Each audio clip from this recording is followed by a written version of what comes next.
दोस्तों, नीलम ओझा Hindi UPSC tutorial में आपका स्वागत है। मौर्योत्तर काल की चर्चा को आगे बढ़ाते हुए आज हम नागवंश और यहाँ पे वाकाटक वंश की चर्चा कर लेंगे। नागवंश और वाकाटक वंश की चर्चा करेंगे। तो चलिए देखते हैं। नागवंश का उदय मध्य भारत और उत्तर प्रदेश में माना जाता है। मध्य भारत और उत्तर प्रदेश में माना जाता है नागवंश का उदय। पुराणों के अनुसार नागवंश ने पद्मावती, मथुरा तथा कांतिपुर में शासन किया। पद्मावती, मथुरा तथा कांतिपुर में शासन किया। किसके? पुराणों के अनुसार नागवंश ने। मथुरा में 7 तथा पद्मावती में 9। मथुरा में 7 नागवंशों तथा पद्मावती में 9 नागवंशों ने शासन किया। पद्मावती के नागवंश खुद को भारशिव कहते थे क्योंकि वे अपने कंधे पे शिवलिंग का वहन करते थे। ठीक है, तो भारशिव कहते थे पद्मावती के नाग शासक खुद को। 4वीं शताब्दी ईस्वी में ये कौन था? समुद्रगुप्त ने कई वंशों को खत्म करने की चर्चा की है अपने शिलालेखों में। उसमें मथुरा का नाग शासक गणपति नाग और पद्मावती का यही भारशिव शासक नागसेन भी पराजित हुआ था या समाप्त हुआ था। और वाकाटक वंश की चर्चा करते हैं। नागवंश खत्म, समाप्त, टाटा बाय बाय। वाकाटक वंश की चर्चा करते हैं तो इसके संस्थापक विंध्य शक्ति हैं। वाकाटक वंश का संस्थापक विंध्य शक्ति को माना जाता है, जिसका कार्यकाल 255 से 275 ईस्वी तक माना जाता है। 255 से 275 ईस्वी तक माना जाता है। इसे संस्थापक माना जाता था। इसने वाकाटक वंश केतु की उपाधि धारण की है, शिलालेखों में वर्णित है। उसके बाद इसका पुत्र प्रवरसेन प्रथम, तो प्रथम आया तो द्वितीय आए कहीं। प्रथम से प्रवरसेन प्रथम राजा बना। 275 से 335 तक इसका शासनकाल रहा। 275 से 335 ईस्वी तक इसका शासन रहा। इसके महान कार्यों के कारण इसे ही संस्थापक माना जाता है, प्रवरसेन प्रथम को। बट संस्थापक असली विंध्य शक्ति था। ठीक है, कार्यों के कारण इसने 7 यज्ञों का इसने 7 यज्ञ किए थे। 4 अश्वमेध यज्ञ किए थे और इसने सम्राट की उपाधि धारण की थी। यही एकमात्र राजा था वाकाटकों में जिसने सम्राट की उपाधि धारण की थी। इसने अपना राज्य नर्मदा तक फैलाया था। नर्मदा नदी, मध्य प्रदेश के पास नर्मदा तक फैलाया था। और इसने पुंडरीक को अपनी राजधानी बनाई थी। किसने? प्रवरसेन प्रथम ने। उसके बाद रुद्रसेन प्रथम का जिक्र आता है। रुद्रसेन प्रथम 335 से 360 ईस्वी तक रहा।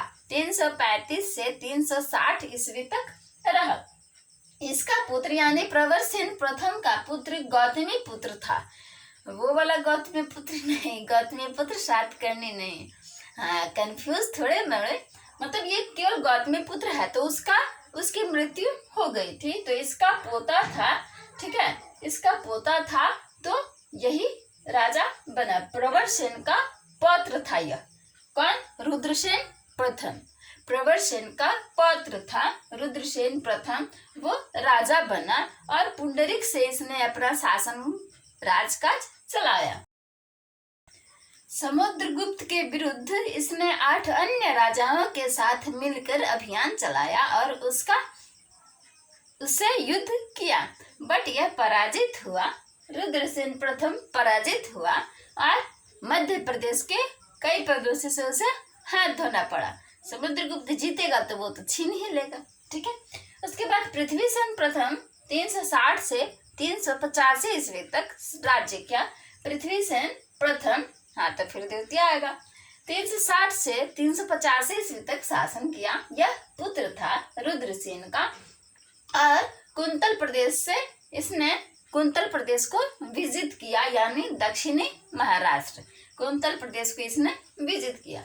ज्यादा कुछ है नहीं, बस रुद्रसेन द्वितीय, यह रुद्रसेन प्रथम था और रुद्रसेन द्वितीय आ गया 385 से 340 410 ईस्वी तक इसने, हाँ सॉरी मैं पीछे आ रही हूँ, 385 से 410 ईस्वी तक इसने शासन किया।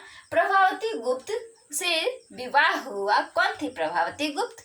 चंद्रगुप्त द्वितीय की पुत्री थी। चंद्रगुप्त द्वितीय की पुत्री थी प्रभावती गुप्त, उससे विवाह हुआ और इसने खुद ख्याति वगैरह प्राप्त किया। इसके बाद रुद्रसेन द्वितीय के बाद इसका नाबालिग पुत्र दिवाकर सेन राजा बना। तो नाबालिग बना तो माता को तो साथ देना ही पड़ेगा। तो प्रभावती गुप्त ने खूब अच्छे से उस समय राजकाज किया, शासन की बागडोर संभाली। उस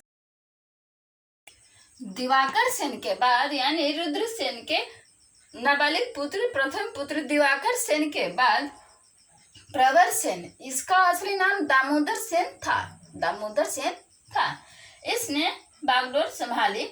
प्रवर सेन द्वितीय, प्रवर सेन प्रथम यहाँ था 275 से 335 ईस्वी तक, और प्रवर सेन द्वितीय, हाँ तो कंफ्यूज करने के लिए दिया जाता है कि इसके बाद कौन से शासक या सीक्वेंस में लगाएं, हाँ क्रमानुसार, काल क्रमानुसार। तो उसमें प्रथम प्रवर सेन प्रथम और प्रवर सेन द्वितीय एक साथ ना कर दीजिएगा, ठीक है, ध्यान रखिएगा कि इसके बाद 1 2 3 शासकों ने शासन किया, तब प्रवर सेन द्वितीय आया। प्रवर सेन द्वितीय यानी दामोदर सेन ने राजकाज किया 410 से 440 ईस्वी तक।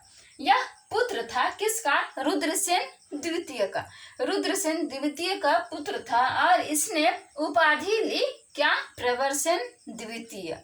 प्रवर सेन, हाँ अच्छे लगे होंगे इसीलिए प्रवर सेन द्वितीय उपाधि ली और प्रवरपुर नामक एक नए नगर की स्थापना की, जिसे इसने राजधानी भी बनाई, प्रवरपुर अपने नाम पे ही।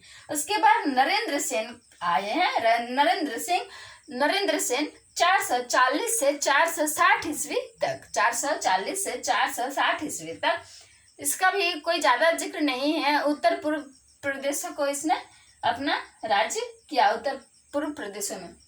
उसके बाद पृथ्वी सेन द्वितीय, यहाँ पृथ्वी सेन द्वितीय प्रथम कहाँ दिख रहे हैं? यहाँ पृथ्वी सेन प्रथम का जिक्र 360 से 85 ईस्वी तक है और पृथ्वी सेन द्वितीय कब? 460 से 80, 460 से 480 ईस्वी, ठीक है।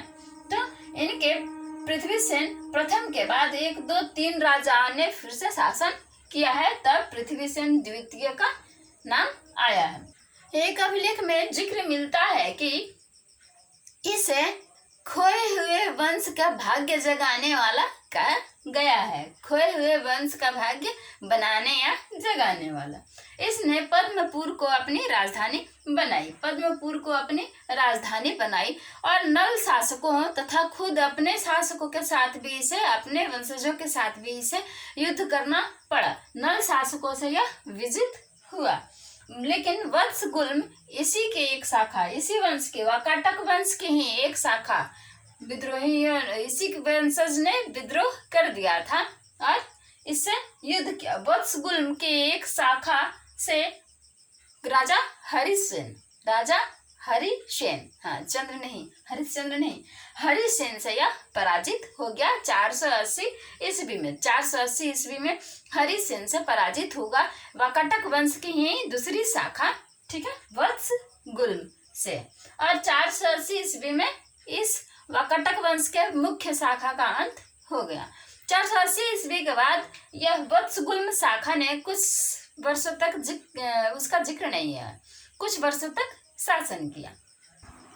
धर्म, कला एवं साहित्य की चर्चा करें, साहित्य में इनकी सफलता की चर्चा करें तो धर्म में ये हिंदू धर्म के थे तथा ब्राह्मण कुल के थे, ब्राह्मण कुल के वंशज माने जाते थे। इन्होंने वैदिक यज्ञों को प्रोत्साहित किया। प्रवर सेन ने 7 वैदिक यज्ञ करवाए और 4 अश्वमेध यज्ञ करवाए। 7 वैदिक यज्ञ करवाए और 4 अश्वमेध यज्ञ करवाए प्रवर सेन प्रथम से। और ये तो शिव भक्त थे, तो इसलिए कई मंदिरों का भी निर्माण करवाया। शिव भक्त थे तो कई मंदिरों का भी निर्माण करवाया। ये लोग प्रतापी और दानी दोनों थे, ये लोग दानी भी थे। रुद्रसेन द्वितीय ने जो किससे विवाह किया था? प्रभावती गुप्त से। चंद्रगुप्त द्वितीय के पुत्री प्रभावती गुप्त से विवाह करने के पश्चात यह विष्णु धर्म का उपासक बन गया और इसने विष्णु धर्म अपनाया और प्रचार किया। कला में कला प्रेमी थे, ये लोग कला प्रेमी भी थे। इन्होंने कई भवनों का निर्माण करवाया है। कला, मूर्ति कला, चित्रकला में इन्होंने क्या किया है कि योगदान दिया है। इनके काल में कला, मूर्ति कला, चित्रकला प्रसिद्धि पाई, ज्यादा प्रसिद्धि नहीं पाई बट प्रसिद्धि पाई थी। अजंता की गुफा संख्या 16 और 17 इन्हीं के काल में किया गया है इसका निर्माण। अजंता की गुफा संख्या 16 और 17 का निर्माण इन्हीं के काल में हुआ है, वाकाटक वंश के ही काल में। चैत्य गुफा 19 का भी निर्माण इन्हीं के काल में हुआ है। विहार गुफा 16 का निर्माण हरिसेन के मंत्री ने करवाया है। हरिसेन के मंत्री, हाँ, वत्सगुल्म, ठीक है, वत्सगुल्म वंश का मतलब भाग का वंश तो यही था, वाकाटक ही था, तो दूसरा भाग हरिसेन के मंत्री ने करवाया था। साहित्य में चर्चा करें तो ये महान लेखक थे, विद्याधर्मी तो थे ही और महान लेखक भी थे। प्रवरसेन द्वितीय ने सेतुबंध काव्य की रचना की है। प्रवरसेन द्वितीय ने किसका पुत्र? प्रभावती का पुत्र, है ना, प्रभावती का पुत्र प्रवरसेन द्वितीय ने सेतुबंध काव्य की रचना की है। कहा जाता है या माना जाता है कि कालिदास ने इन्हीं के संरक्षण में क्या किया है? मेघदूत की रचना की है। प्रवरसेन द्वितीय के ही संरक्षण में रह करके कालिदास ने मेघदूत की रचना की है और सेतुबंध काव्य लिखवाने में भी या रचना करवाने में भी मदद की है, सहायता की है। सर्वसेन, हाँ, ये वत्सगुल्म वंश का संस्थापक है, तो सर्वसेन को माना जाता है। सर्वसेन ने हरि विजय नामक काव्य की रचना की। तो यह रहा वाकाटक वंश और उनकी कला, साहित्य, धर्म में सफलता। अब आगे हम मौर्योत्तर कालीन सामाजिक स्थिति की चर्चा करेंगे। तब तक के लिए बाय बाय, टेक केयर।